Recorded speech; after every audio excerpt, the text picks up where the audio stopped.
சிவாய நம. திருவண்ணாமலை தரிசனம் இது.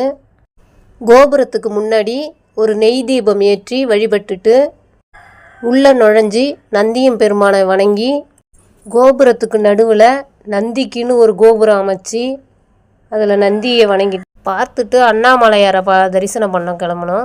அண்ணாமலையாரை தரிசனம் பண்ணிவிட்டு உண்ணாமலைநாத அம்மனை வணங்கி அங்கே இருக்கிற அனைத்து தெய்வங்களையும் சுற்றி வணங்கி பார்த்தோம்.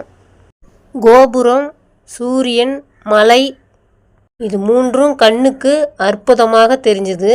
சிவகங்கை தீர்த்தத்தை பார்த்து வணங்கிட்டு அப்படியே வணங்கி சுற்றி பார்த்தோம்.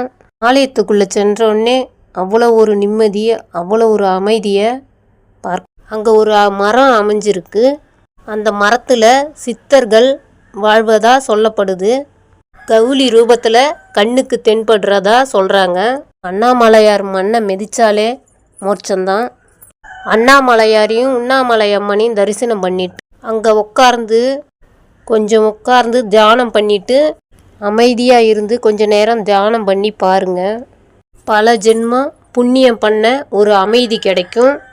திருவண்ணாமலைக்கு போய் அவர் மண்ணை மெரிச்சாலே எல்லாத்தையும் சாதித்த ஒரு பலன் அடையலாம். தெளிவு, தன்னம்பிக்கை குடிக்கக்கூடிய இடம் திருவண்ணாமலைன்னு சொல்லலாம். பஞ்சத்தலங்களில் அக்னி தலம் இல்லையா அண்ணாமலை, அதனால் விசேஷ நாட்களில் உள்ளே போக முடியாது. நாட்களில் உள்ளே போய் அண்ணாமலையாரை தரிசனம் பண்ணலாம். பௌர்ணமி நாளில் மட்டும் மலையை சுற்றி கிரிவலம் சுற்றலாம். எல்லாரும் திருவண்ணாமலைக்கு போய் அண்ணாமலையாரை தரிசனம் பண்ணுங்க. அவ்வளோ எளிதல்ல, இருந்தாலும் முயற்சி செய்யுங்க. அதுக்கு தகுந்த புண்ணிய பலன் கண்டிப்பாக உண்டு. அண்ணாமலை திருநீர் பிரசாதத்தை நெத்தி நிறையா பூசுங்க. அதை வாங்கி எந்த இடங்கள்லையும் கொட்டாதீங்க.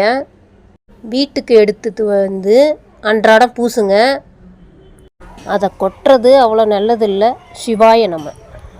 அண்ணா